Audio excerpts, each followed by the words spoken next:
औज़ुबिल्लाहिमिनश्शैतानिर्रजीम बिस्मिल्लाहिर्रहमानिर्रहीम। आज हमारे पास किताब है खुतबा नहजुल बलागा का सफ़ा नंबर 176, 176 और 177 और खुतबा नहजुल बलागा नंबर 35 तहकीम के मसले पर, और ये है पार्ट 3 और आखिरी पार्ट होगा।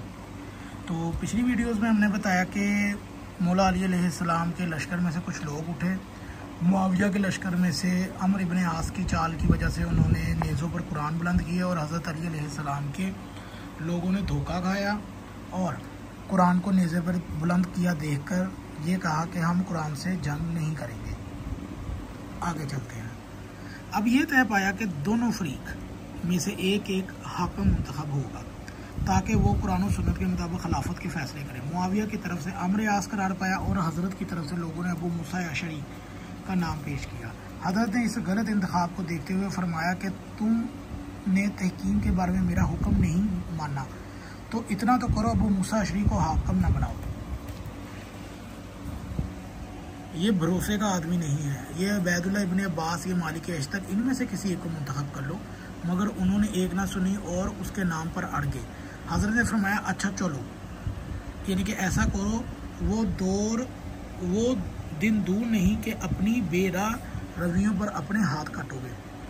हाकिमी की नामजदगी के बाद जब अहदनामा लिखा जाने लगा तो हज़रत अली इब्ने अबी तालिब के नाम के साथ अमीरुल मोमिनीन लिखा गया। तो अम्र इब्ने आस ने कहा इस लफ्ज़ को मिटा दिया जाए। अगर हमने इन्हें अमीरुल मोमिनीन समझते होते तो ये जंग ही क्यों लड़ी जाती। अम्र इब्ने आस मुआविया, इसका मतलब है हज़रत अली को खलीफा राशिद नहीं समझते थे। तो जो अहले सुन्नत के मुताबिक खलीफा राशिद नहीं समझा जाता उसके लिए क्या हुक्म है। शिया तो इनके तीन को खलीफा राशिद ना माने तो ये बकवासें करते हैं, और ख़ुद इनके जिनको ये लोगों को कहते फिरते हैं कि जी इनकी गुस्ताखी ना करो, ये तो ये है, ये तो वो है, ये तो ये है, तो वो खुद हज़रत अली अलैहिस्सलाम की खिलाफत नहीं मान रहे तो वो क्या है। तो ये जंग ही क्यों लड़ी जाती है। हज़रत ने पहले तो इसे मिटाने से इनकार किया और जब वो किसी तरह ना माने तो इसे मिटाया और फरमाया कि ये वाक़या सुलह हुदैबिया के वाक़े से बिल्कुल मिलता जुलता है, जब कफ़ार इस पर अड़ गए थे। पैगंबर के नाम के साथ रसूलुल्लाह के अल्फाज मिटा दिए जाए। पैगंबर ने इसे मिटा दिया। इस पर अमर इब्ने आस ने बिगड़ कर कहा कि क्या आप हमें कुफ़ार की तरह समझते हैं। हज़रत ने फरमाया तुम्हें किस दिन ईमान लाने वालों में से लग रहे हो, या तुम्हें किस दिन ईमान वालों से लगाव रहा है और कब उसके हम नवा रहे हो। बहर सूरत इस करारदाद के बाद लोग मुंतशिर हो गए और इन दोनों हाकिमों ने आपस में सुलह मशवरा करने के बाद ये तय कर लिया कि अली इब्ने अबी तालिब अलैहिस्सलाम और मुआविया दोनों को मजूल करके लोगों को ये इख्तियार दे दिया जाए कि वो जिसे चाहे मुंतखब कर ले। जब इसके ऐलान का वक़्त आया तो इराक़ शाम के दरमियान मकाम दुम्बतुल जंदल में इज्तिमा हुआ और ये दोनों हाकिम भी मुसलमानों की किस्मत का फ़ैसला सुनाने के लिए पहुँच गए। अमर इब्ने आस ने चालाकी से काम लेते हुए अबू मूसा अशरी से कहा कि मैं आप पर सबकत करना सवाए अदब समझता हूँ।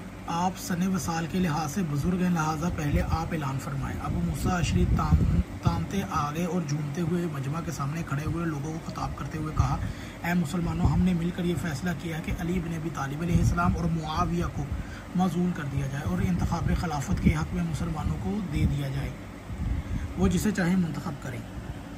और ये कहकर बैठ गए। अमर आस की बारी आई तो उसने कहा, है मुसलमानों, तुमने सुन लिया है कि अबू मूसा ने अली इब्ने अबी तालिब अलैहिस्सलाम को मजूल कर दिया है। मैं भी इससे मुत्तफिक हूँ। रहा मुआविया तो उसके मजूल करने का सवाल ही पैदा नहीं होता, लिहाजा मैं इसे इसकी जगह पर नस्ब करता हूँ। ये कहना था कि हर तरफ शोर मच गया। अबू मूसा बहुत चीखें चलाई कि ये धोखा है, फरेब है। अमर आस से कहा, तुम तो उस चालबाजी से काम लिया है, तुम्हारी मिसाल उस कुत्ते की सी है जिस पर कुछ लाद दो, जो हाँपने लगा छोड़ दो जब हाँपने लगा। अमर आस ने कहा कि तुम्हारी मिसाल तो, अबू मूसा अशरी से कहा अमर आस ने कि तुम्हारी मिसाल तो उस गधे की सी है जिस पर किताबें लदी हों। अमर इब्ने आस की चालाकी काम कर गई और मुआविया के उखड़े हुए कदम फिर से जम गए।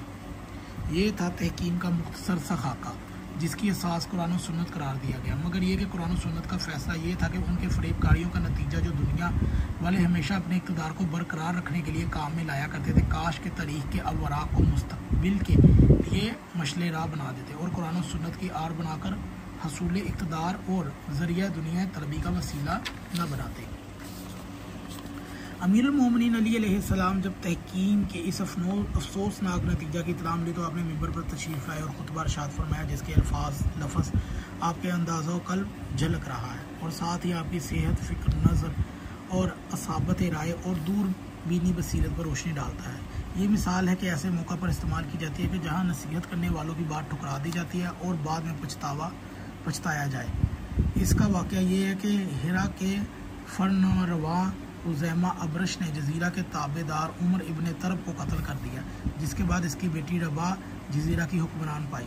उसने तख्त नशीं होते ही अपने बाप के इंतकाम लेने के लिए ये तदबीर की कि जुज़ैमा को पैगाम दिया कि तन्हा अमूर सल्तनत अंजाम दही नहीं कर सकती, अगर तुम मुझे अपने हिबला यानी कि अक़द में ले तो मेरी सरपरस्ती करो तो मैं शुक्रगुजार होंगी।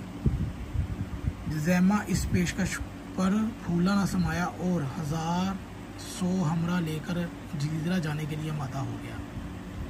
इसलिए गुलाम कैसर ने भी बहुत समझाया बुझाया कि ये धोखा है, फरेब है, इस खतरे में आपने आपको ना डालिए, मगर इसकी अकल पर ऐसा पड़ा हुआ था कि इसकी समझ ही बात ना आई। ज़बा ने अपनी रफ़ाकत के लिए अपने बाप के कातिल ही को क्यों मुंतखब किया। बहर सूरत ये चल खड़ा हुआ और जब अदुए जजीरा पहुंचा तो गुजरबाश का लश्कर इस्तकबाल के लिए मौजूद था, मगर ना उसने कोई ख़ास आवभगत की, ना पुरतबार खैर मकदम। ये रंग देखकर कैसर कसीर का फिर माथा ठमका और उसने जुज़ैमा से पलट कर जाने को कहा, मगर मंजिल करीब पहुंचकर आतिशी शौक भड़क उठी थी। उसने परवाह न की और कदम बढ़ाकर शहर के अंदर दाखिल हो गया। वहां पहुंचते ही कत्ल कर डाला गया। कसीर ने यह देखा तो कहा, काश के कसीर की बात मान ली जाती, और उस वक़्त ये मिसल चल निकली।